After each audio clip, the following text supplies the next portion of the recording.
ہر وہ انسان جو کلمہ گو ہے، ہر وہ انسان چاہے صرف اس کو ہارڈلی کلمہ ہی آتا ہے، نماز بھی نہیں پڑھتا ہے، روزہ بھی نہیں رکھتا ہے، ہو سکتا ہے کہ اب بالکل بیسک جو ایتھکس کی چیزیں ہیں ان کو بھی ذہن میں نہ رکھتا ہو، بٹ لا الہ الا اللہ محمد رسول اللہ کہنے والا ہے.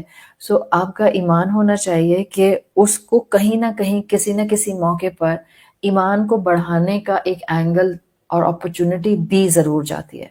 اسی انداز سے، اسی لحاظ سے یہ رمضان کا مہینہ اگر کسی کو نصیب ہو جاتا ہے تو یہ ایک بہت بڑی huge responsibility and huge blessing ہوتی ہے، اس لیے کہ اللہ تعالیٰ نے آپ کو موقع دے دیا کہ آپ اپنے پچھلے گناہ معاف کروا لیں اور آپ اللہ کے ساتھ اپنا ایک کنیکشن بنا لیں. میں اگر آپ کو اپنی بات کو آگے لے جانے سے پہلے ایک حدیث کا مفہوم بیان کروں. دس از صحیح حدیث، اوتھینٹک نریشن ہے، ابن ماجہ میں آتی ہے اور طلحہ ابن عبید رضی اللہ عنہ سے مروی ہے. یعنی طلحہ ابن عبید اس کو ڈیفائن کرتے ہیں. مفہوم ہے کہ کہتے ہیں میں نے ایک رات خواب دیکھا. کہتے ہیں میں نے خواب دیکھا کہ میں جنت کے دروازے پر کھڑا ہوا ہوں اور میرے برابر میں دو آدمی ہیں. کہتے ہیں ان دو آدمیوں کو میں خواب میں پہچان لیتا ہوں اور وہ دو صحابی رسول ہیں. اب یہ طلحہ ابن عبید بتا رہے ہیں کہ جب میں یہ خواب میں ان دو صحابیوں کو دیکھتا ہوں تو مجھے یاد آ جاتا ہے کہ یہ کون ہے، اور وہ بتاتے ہیں کہ یہ دونوں کون ہیں. کہتے ہیں یہ دونوں وہ تھے جو ایک ہی دن ایمان لے کر آئے تھے، یعنی ایک ہی دن مسلمان ہوئے تھے. انہوں نے آ کر اسلام ایک ساتھ قبول کیا تھا، ایک ساتھ انہوں نے اللہ کے رسول صلی اللہ علیہ وسلم کے پاس آ کے شہادت دی تھی. اب طلحہ ابن عبید کہتے ہیں کہ ان میں سے ایک کا انتقال 1 سال پہلے ہو گیا، اور جس کا انتقال پہلے ہوا وہ شہید ہوا. پھر جو دوسرا تھا وہ ایگزیکٹلی 1 سال کے بعد وفات پا گیا، اور اس کا انتقال فزیکل ڈیتھ سے ہوا، یعنی جس کو آپ کہتی ہیں طبعی موت، یعنی طبعی موت اس کو آ گئی. تو طلحہ ابن عبید کہتے ہیں کہ اب میں خواب میں ہوں اور میرے ساتھ وہ دو صحابی خواب میں مجھے جنت کے دروازے پر نظر آتے ہیں جو ایک ساتھ ایمان لے کر آئے تھے. ایک کا انتقال 1 سال پہلے شہادت سے ہوا، ایک کا انتقال ایگزیکٹ 1 سال کے بعد طبعی موت سے ہوا.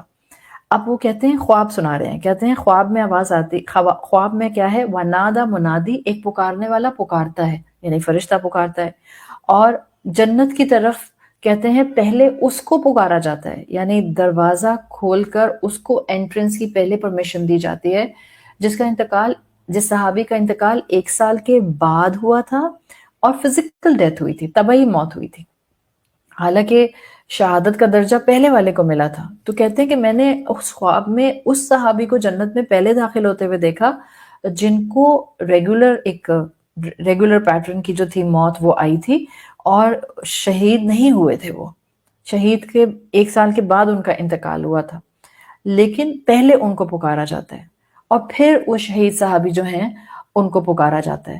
اب کہتے ہیں خواب میں نے دیکھا دونوں جنت میں چلے جاتے ہیں. ابن عبید کہتے ہیں کہ وہ دونوں جنت میں چلے جاتے ہیں اور میں اپنے خواب میں وہیں جنت کے دروازے پر کھڑا رہ جاتا ہوں، اور مجھے کہا جاتا ہے، اب ان کو خواب میں کہا جاتا ہے کہ آپ واپس جائیے اس لیے کہ ابھی آپ کا وقت نہیں آیا. اب جب طلحہ ابن عبید نے یہ خواب دیکھا، آپ بھی اگر ایسا خواب دیکھیں when you will wake up، آپ کو بہت اچھا لگے گا. ایک تو یہ کہ آپ نے اپنے ساتھ وہ دو لوگ دیکھے جن کو آپ جانتے ہیں، اور الحمدللہ ایک اتنی اچھی بشارت آپ کو مل گئی اپنے مسلمان بھائیوں کے لیے، مسلمانوں کے لیے جن کو آپ نے دیکھا کہ وہ جنت میں داخل کر دیے گئے. اور آپ کو ایک اور اچھی بشارت مل گئی کہ ابھی still you have a chance to survive in this world، because آپ سے کہا جا رہا ہے کہ ابھی آپ کی باری نہیں آئی، so you better move on، ابھی آپ یہاں سے چلے جائیں.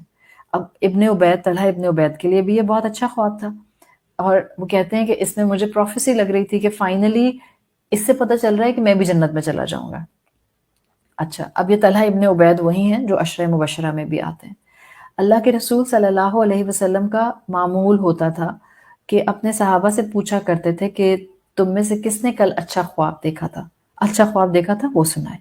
تو اسی طرح جب طلحہ ابن عبید رضی اللہ عنہ رسول اللہ صلی اللہ علیہ وسلم کی محفل میں تھے، اللہ کے رسول صلی اللہ علیہ وسلم نے روٹین میں پوچھا، طلحہ ابن عبید نے فوراً اپنا خواب سنانے کی بات کی، پھر انہوں نے اپنا خواب سنایا.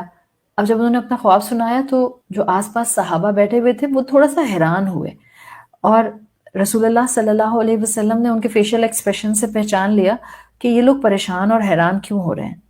تو صحابہ سے جب اللہ کے رسول نے سوال کیا کہ آپ لوگ کیوں پریشان ہو رہے ہیں، تو صحابہ نے کہا کہ مفہوم آتا ہے حدیث کا کہ شہید کو پہلے جنت میں داخل کیوں نہیں کیا گیا، جبکہ شہادت کے تو بہت درجے ہیں۔ اللہ کے رسول صلی اللہ علیہ وسلم نے جواب دیا، میں جس کا مفہوم آپ کے سامنے رکھ رہی ہوں، کہ کیا دوسرا صحابی، دوسرا انسان شہید کے مقابلے میں 1 سال زیادہ نہیں رہا؟ سب نے کہا جی ہاں۔ رسول اللہ نے فرمایا کیا اس دوسرے شخص کو ایک اور اگلے سال کا رمضان نصیب نہیں ہوا؟ سب نے کہا جی ہاں۔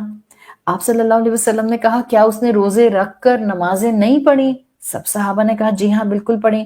آپ صلی اللہ علیہ وسلم نے کہا کیا اس نے روزے رکھ کر نماز پڑھ کر قرآن نہیں پڑھا؟ سب صحابہ نے کہا جی بالکل، سب انہوں نے پڑھا۔ اللہ کے رسول صلی اللہ علیہ وسلم نے فرمایا اس ایک رمضان اور عبادات کی وجہ سے ان دونوں صحابہ کے درمیان زمین اور آسمان سے زیادہ فاصلہ آ گیا ہے۔ اگر ہم رمضان کی اہمیت سمجھ جائیں تو ہم رمضان کو ضائع نہ کریں۔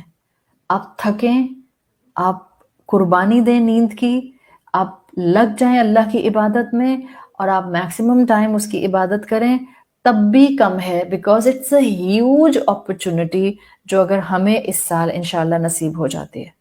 تو یہ ذہن میں رکھیں کہ یہ حدیث شہید کی ویلیو نہیں کم کر رہی ہے۔ بعض اوقات ہم نا جب آتے ہیں اس طرح کے کمپیریزنس پر تو ہمیں لگتا ہے بس اب ایک کو اوپر کر کے ایک کو نیچے کر دیا۔ It's not like this.